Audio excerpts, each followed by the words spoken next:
Hello mga kabibig! Welcome back sa ating bagong YouTube channel. Ito ang pinakamaingay na YouTuber sa balat ng YouTube. Ako si Kabibig Maglabag-labag at siya with evidence. Ako po, diba si BBM nagpunta sa Japan?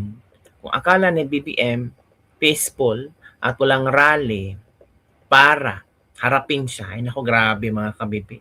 Maraming Pilipino ang nagrally at sinisigawang bangag si BBM. Sabi nila, madami daw tao nung anong tawag dito, sumalubong kay BBM. Mostly naman yung mga kasama lang ni BBM sumulubong sa kanya. Galing Pilipinas yun, dinala ni BBM sa Japan. At yun din ang di umano'y sumalubong sa kanya. Hala, ano ba naman yan? Ito kabibig ha. Sabi ni Shonichi Fushiki, may negosasyon na daw siya sa mga politiko sa Japan para bigay ang impormasyon sa nangyari ni Pangulong Duterte para humingi ng tulong. Mga politiko ito ha. And the same time, nako, gusto ni Shonichi Fushiki na madala si Pangulong Rodrigo Roa Duterte sa Japan para gamutin. Kaya ito ni Shonichi Fushiki, magkakaroon kaya ng katuparan ang kanyang nais na mapaalis or mapauwi si Pangulong Duterte sa Pilipinas at immediately bring him to Japan para magamot. Kasi alam naman ni Shunichi Fushiki, talagang iba na ang kondisyon ni Pangulong Rodrigo Roa Duterte. 24/7 video surveillance na nga sa ICC kasi every now and then natutumba sa detention cell. Kaya minadali ni Shunichi Fushiki na mahanapan ito ng solusyon na madala si Pangulong Duterte mauwi sa Pilipinas. Sumulat na nga siya sa United Nations at napag-usapan na ito, 'di ba kabibig? O eto kabibig ha, ito yung kanyang gustong mangyari kay Pangulong Rodrigo Roa Duterte. Na sana ay matupad, na sana ay pagbigyan. We are giving a lot of information in different direction. So probably the government will hear about that. And so they are now trying to hear more than before. Ooh. So this humanitarian ground, yes, his case is very advanced, and also physically it's getting worse than before. So we need to save him in some way. Mhm. I have been talking with some of the politicians Ooh. about this issue, and they are very much interested to hear about the issue. We are giving a lot of information Again ha, pakinggan nyo ha. Pakinggan nyo. In different direction. So probably the government will hear about that. And so they are now trying to hear more than before. So this humanitarian ground, yes, his case is very advanced, and also physically it's getting worse than before. So we need to save him in some way. I have been talking with some of the politicians about this issue, and they are very much interested to hear about the issue. Nagipag-usap na siya ng mga politiko sa Japan. Sabi ni Roby Tipin Haraparaslan, Mr. Fushiki, a true and a real human rights advocate. Thank you for the effort. Thank you for helping save our PRRD who was turned over by our government instead of protecting him. Thank you. Mabuti pa itong Japanese na ito. Ginagawa ang lahat, mapalaya lang si PRRD. Salute to you, sir, and thank you so much. Thank you, sir. Please help our PRRD go back in his family. Appreciated much, sir. Thank you. Appreciated the wholeheartedly, sir. Di ba? Ang daming nagkomento dito na talagang they appreciate sa ginawa ni Mr. Fushiki. Japan, nganong gidawat man ninyo si BBM nga moana sa inyong lugar? Japan, bakit daw tananggap nyo si BBM? Anong talaga ang policy? Government policy yan, foreign policy yan. So wala tayong magagawa sa kanilang prime minister, di ba? Negosasyon. Sabi nga, proud na proud si BBM kasi may mga pledges na naman. Pledges, palagi na lang pledges ang dinadala namin ni BBM, pero wala namang epekto sa ekonomiya. Pledges lang yun. Paasa effect. Di ba? O, ito ang kabuang video, manood tayo ha. Ito. Muling nagsama-sama ang Filipino community sa Japan para iparating ang kanilang hinaing sa kasalukuyang Philippine government. Itinaon ang peaceful protest dahil nasa Japan ngayon si PBBM. Si Guy Saito magbabalita. Mga issue ng flood control projects at panawagan para sa transparency ang pangunahing agenda ng isang lawful assembly na inorganisa ng ilang Filipino groups dito sa Japan. Isinagawa ang aktibidad kasunod ng pagdating ni Pangulong Marcos Jr. para sa isang official visit.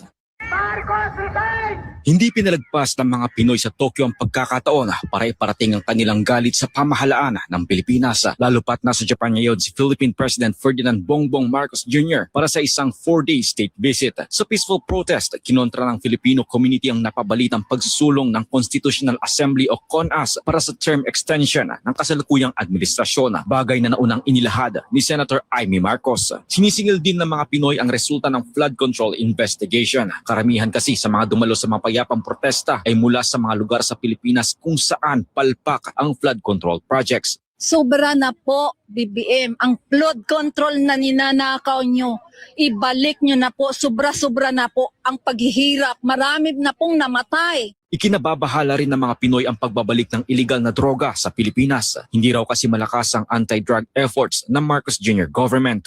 Ang legacy ni tatay, no drugs, no corrupt, pero lahat binalik mo lahat. Yan ngayon. Sobrang paghihirap na ng bansa. Stress na po kami dito sa Japan dahil nagpapadala po kami ng pera sa Pilipinas at walang nangyayari. Sa pagpunta ni PBBM sa Japan ay lumabas ang resulta ng SWS survey kung saan naitala ang negative 15 net satisfaction ratings nito. Kaya ayon kay former Undersecretary Lorraine Badoy, nakakahiya ang pagbisita ni PBBM sa Japan. Kakahiya. That's how I feel. Nakakaya, and pumaharap siya sa isang gobyerno na napakaayos, no? Isang gobyerno na may dangal, isang gobyerno na hindi nagnanakaw sa mga mamamayan nila at saka talagang nagsisilbi. Haharap siya sa isang prime minister na mahal ng mga Hapon, tapos siya ang trust rating niya -15. Pati rin daw ng mga Pilipino dito sa Japan ang pagkakaiba sa reception ni PBBM at ni former President Rodrigo Duterte. Parehas daw nasaksihan ng Japan Philcom ang pagtanggap kay Marcos at FPRRD na dumalo sa bansang Hapon noong 2017. Nakakahiya, no, na yan ang hinaharap na mukha ng Pilipino, a person na alam ng buong mundo of ill repute, mapangit ang reputasyon. At nahihiya ako bilang Pilipino. Nung si PRRD yung pumupunta dito, ano siya, well accepted, highly respected, is beloved by the Japanese people and highly respected by the Japanese leaders, by the Prime Minister, si Shinzo Abe at the time. Samantala para sa Japanese UN human rights advocate na si Shunichi Fujiki, mas marami ng mga Hapon ngayon ang nakakaalam sa tinawag niyang political persecution kay dating Pangulong Duterte. Si Duterte ay nakakulong ngayon sa ICC sa The Hague, Netherlands dahil sa kasong crimes against humanity, bunsod ng kanyang war on drugs. We are giving a lot of information in different direction. So probably the government will hear about that. And so they are now trying to hear more than before. So this humanitarian ground, yes, his case is very advanced and also physically it's getting worse than before. So we need to save him in some way. Patuloy din ang panawagan ni Mr. Fujiki sa ICC na pagbigyan ng hiling na interim release ni FPRRD at dalhin ito sa Japan para magpagamot. Magpapatuloy rin daw ito na makipagtulungan sa Filipino community sa Japan para ipaabot sa gabinete, mga mambabatas at sa mismong Prime Minister ng Japan ang kaso ni FPRRD. I have been talking with some of the politicians about this issue, and they are very much interested to hear about the issue. Binigyan din ng mga organizer na ang layunin ng kanilang peaceful assembly ay hindi ang manggulo, kundi ang paghingi ng malino na sagot sa mga tanong na bumabagabag para sa karamihan ng Pilipino. Mula dito sa Tokyo, Japan. O, di ba Kabibig? Nabalita ba ito sa ibang media? Hindi. Hindi ito binalita. Pinagtakpan.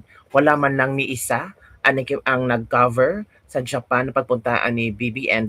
Madaming media, pero itong pag-interview ni Mr. Shunichi, wala man lang ni isa sa media natin. In fairness sa SMNI ha. O, ito ha, dahil dyan, sobrang bagsak sa rating ni BBM. Grabe. Sobrang bagsak Kabibig. Ano kaya naging rason, Kabibig, kung bakit bagsak ang rating ni BBM? Kailangan pa bang itanong yan? Siya ang nagpabagsak sa kanyang sarili. Isali si Claire Castro. Ito Kabibig, oh. Nawawala ng tiwala ang tao. Correct. Hindi lamang sa Senado, lagi nilang tinuturo ngayon. Ang integridad ng Senado ay sirang-sira na. Hindi lang po Senado ang sirang-sira na. Buong gobyerno po Correct. ang integridad sirang-sira na. And anong kailangan nating gawin? Isa lang, gawin lang natin yung tama. Gawin natin yung palabasin natin ng totoo at Correct. parusahan natin lahat na nagkasala. People wants to see the real criminals go to jail and cases filed against them, hindi yung mga pawn at hindi yung mga kalaban lang sa politika. Sir, sa survey po ng social weather stations, negative 15 po ang net satisfaction ratings ni President BBM sa kanila pong March 2026 survey. Mula po yan sa negative 3 noong November 2025. So tingin po ninyo may malaking factor yung mga issues sa korupsyon? Bakit hindi nasisiyahan ang mga Pilipino sa performance ng presidente? Definitely po, yan ay nakita nating compilation ng yung ano ba tawag nito, frustration at kawalan ng tiwala ng Pilipino sa Pangulo at sa gobyerno because of the issues na parang wala siyang control sa gobyerno eh. Obviously, parang hindi siya attached sa tao. Parang ine-escape niya ang mga issues na dapat harapin. I mean, ang dami nang binanggit, gaya ng sinabi ko ni Zaldi, ni Gutesa, ng 18 soldiers. Ang dami ng mga pictures at ebidensya na lumalabas. And yet, ang tutok ng gobyerno, impeachment pa rin ni VP Sara. I mean, okay, you want to investigate Vice President Sara for all the allegations you have against her. Pero, okay naman sa atin yun eh, para malaman natin totoo, sino si Piatos, saan mo nila ginastos ang confidential funds. Pero kung ganyan ang ating parameters, abay, imbestigahan din natin lahat. Sagutin din ng Pangulo saan niya nilagay yung mga confidential funds niya. Sagutin din ng Pangulo yung mga allegations sa kanya ni Zaldi. Sagutin din ni Pangulo yung mga patutsada ni Martin. Sagutin natin lahat yun. Alamin natin lahat yun para bumalik ang tiwala ng publiko sa ating pamahalaan kasi nakikita na ginagawa yung tama. Kaya nawawala ng tiwala ang tao, hindi lamang sa Senado, lagi nilang tinuturo ngayon, ang integridad ng Senado ay sirang-sira na. Hindi lang po Senado ang sirang-sira na. Buong gobyerno po ang integridad sirang-sira na. And anong kailangan natin gawin? Isa lang, gawin lang natin yung tama. Gawin natin yung palabasin natin ng totoo at parusahan natin lahat na nagkasala. People wants to see the real criminals go to jail and cases filed against them, hindi yung mga pawn at hindi yung mga kalaban lang sa politika. Kaya nga ang tanong ko, bakit puro majority black senators lang yung pinagkakasuhan ng gobyerno ngayon? Bakit hindi nila kasuhan yung mga congressman Tama. na binanggit na? Correct. Yung mga senador ding iba na binanggit na rin ng nakita na ng maraming ebidensya. Correct. Bakit kung gusto nila talagang ipahuli yung mga sila Bato, sila Senator Bongo, sila Vice President Sara for crimes against humanities and anong tawag nito yung mass murder because of Tokhang. Bakit hindi nila kasuhan dito? Bakit hindi nila kasuhan sa Pilipinas para dito malitis at dadalhin pa dun sa ibang bansa? Ano pong asan po ang fairness doon? Obviously, kaya walang tiwala ang tao dahil ang kilos ng gobyerno ngayon is not about justice, it's not about seeking the truth. Correct. It's only about politics and getting rid of Of your VP enemies. Sara. Ang panawagan po natin, lahatin na po natin ang ating mga opisyal mula Presidente, Vice President, Senador, Congressman at lahat ng opisyal ng gobyerno. Ilabas nyo na po ang salin ninyo 10 Correct. years sa publiko at Sila kay tingnan VP natin Sara ilabas. kung sino talaga ang merong integridad at karapat-dapat na mamuno dahil hindi nagpayaman at nag-abuso sa pwesto. Tama. Tama si Grego Vilca. Di ba kabibig? O, tingnan ang kabibig. O. Bumaba talaga ang trust rating at net satisfaction ni BBM, nag-negative 15. So, paano niya ito matugunan? Sabi ni Claire Castro, baka yung in-interview, hindi pa nakareceive ng ayuda. So, meaning, tatapalan mo ng ayuda ang sagot ng mga tao sa interview ni BBM. So balik kung ang mga tao makareceive ng ayuda, tataas ang net satisfaction rating ni BBM. Kung ang mga tao hindi makatanggap ng ayuda, bababa. Ano bang klaseng logic yan, Claire Castro? Accept the reality. Nagbulag-bulagan ka lang kasi nagtrabaho ka sa gobyerno ni BBM at kami ang magpasahod sa'yo. Mahiya ka naman.